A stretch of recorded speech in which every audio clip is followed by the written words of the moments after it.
Unfortunately, I have never seen a rainbow in my life. But in the photographs, I can totally get it that rainbows are so amazingly beautiful. Why does the sky appear blue? And why does it appear reddish during sunrise and sunset? There are so many questions which can be answered by understanding just a few simple phenomena. Today we are going to discuss about more properties that are shown by light.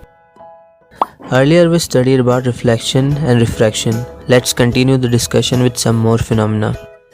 Next is total internal reflection. Let's suppose light moves from a rarer medium to a denser medium. It bends towards the normal, but when it travels from a denser medium to a rarer medium, it bends away from the normal. The more the angle of incidence, the more will be the bending, and at the critical angle, the angle of refraction will become 90 degree. That is, the refracted ray is on the surface. If we increase the incidence angle any further, the light will get reflected in the same medium. 100% of the light is reflected back, and that's why we call it total internal reflection. Next is dispersion of light. The amount of bending depends on the wavelength or frequency of light. The more the frequency, more will be the bending of light. When it travels from one density medium to another density medium, this creates a cool phenomena of dispersion. When the white light is incident on a prism, it splits the light into 7 colors. Because mainly there are 7 different colors in a white light, having different frequencies. Red color, which is having the least frequency, is bent the least, and violet with the most frequency is bent the most. Newton was obsessed with it.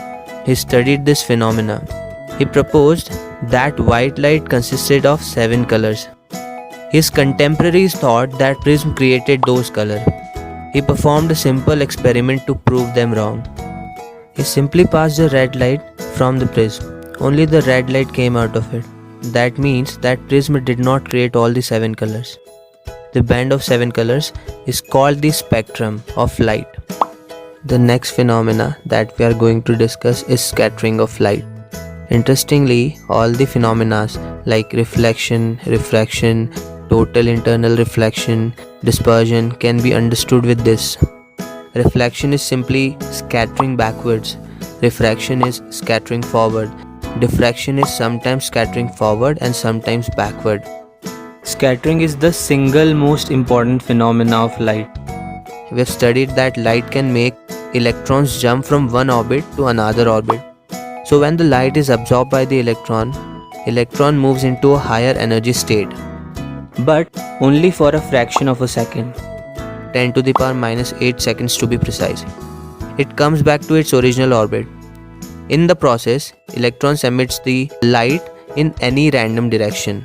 So it is like a scattering of something. All the phenomena involve this process.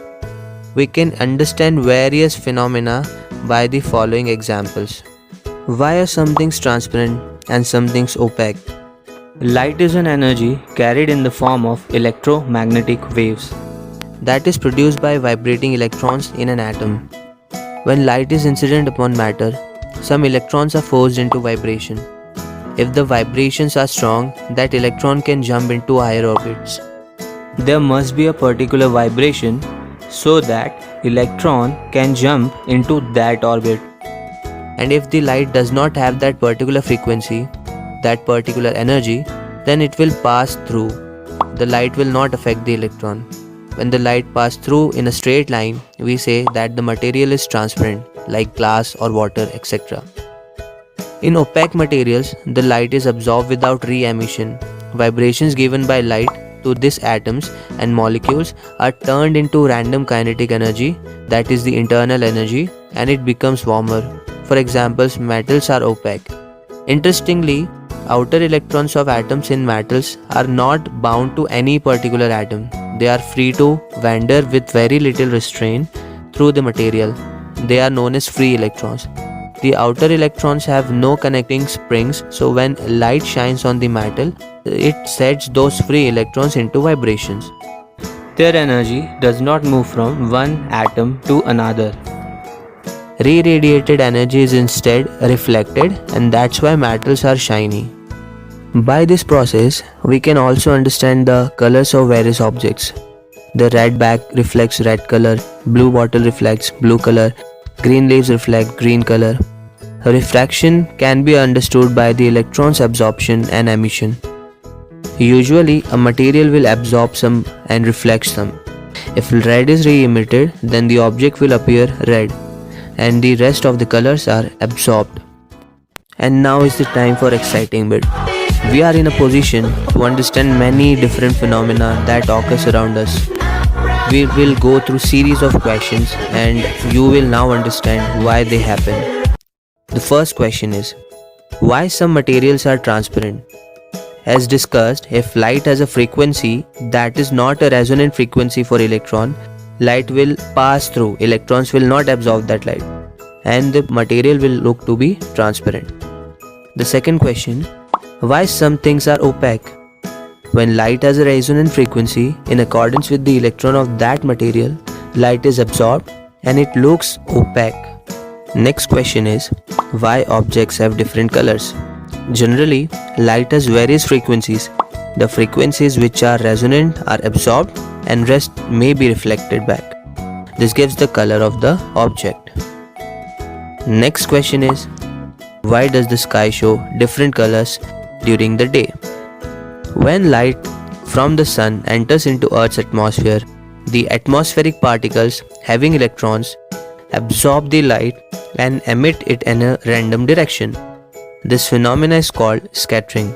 The more the frequency, more will be the scattering. So violet color is scattered the most and red color is scattered the least. The scattered ray does not travel far away, but where they are, they become highly visible. The less scattered rays travel further and they can be observed at a longer distance, unlike highly scattered rays. So as you can see in the diagram, the sun is farthest from us during the sunrise and sunset, and it is closest to us at 12 p.m. When the sun is farther away, only the reddish colors can reach us because the bluish colors are scattered and they cannot reach very far away. And during 12 p.m., because the sun is closer to us, the light does not get the time to be scattered. So all the colors equally come to us and we see white color. And during the day, when the sun is not far and not close to us, blue color which is scattered can be seen with our eyes. Another question can come into your mind that violet is the color which is most scattered, then why do we see blue? It is because that our eyes are not that much sensitive to violet. Blue color is scattered a lot as well as our eyes are sensitive to it. Therefore we can see blue color. Another interesting question is, why are the clouds white?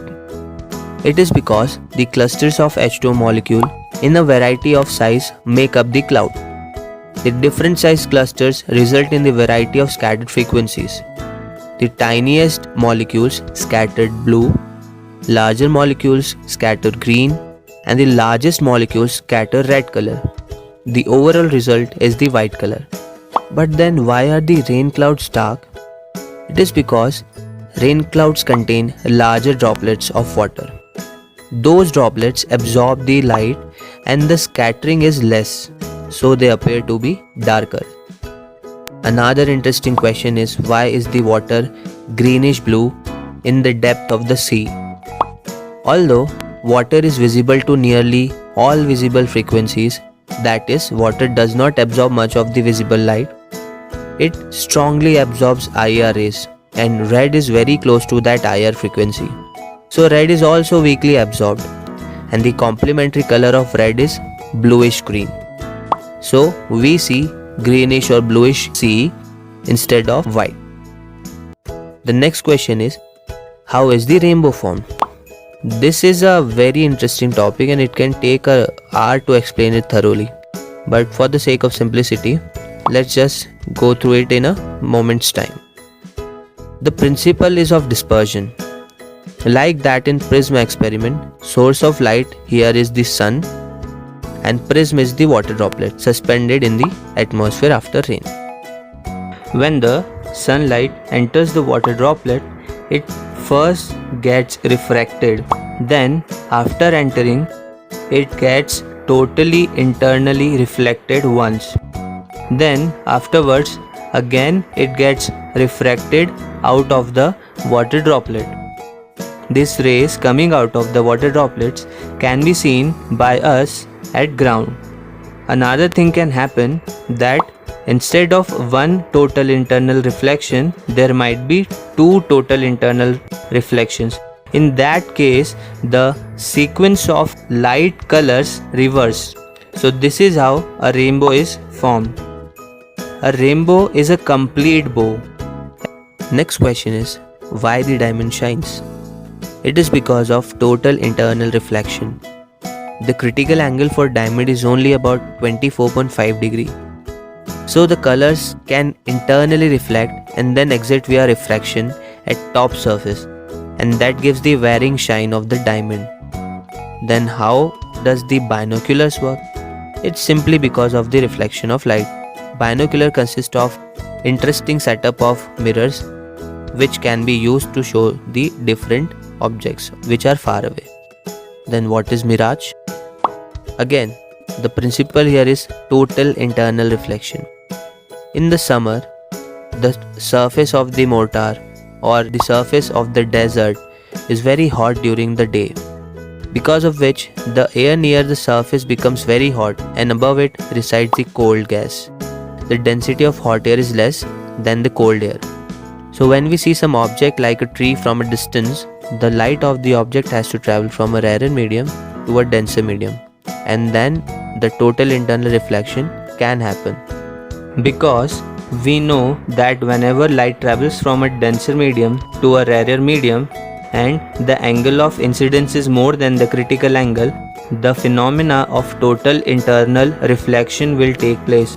So similarly here, the light rays coming from the top of the trees gets reflected towards our eyes, and the human beings are designed in such a way that we think that light always travels in straight lines. So we see two trees, one standing and one lying on the ground. So this generally occurs when there is a reflection of the tree. So we assume that there is water on the surface of desert.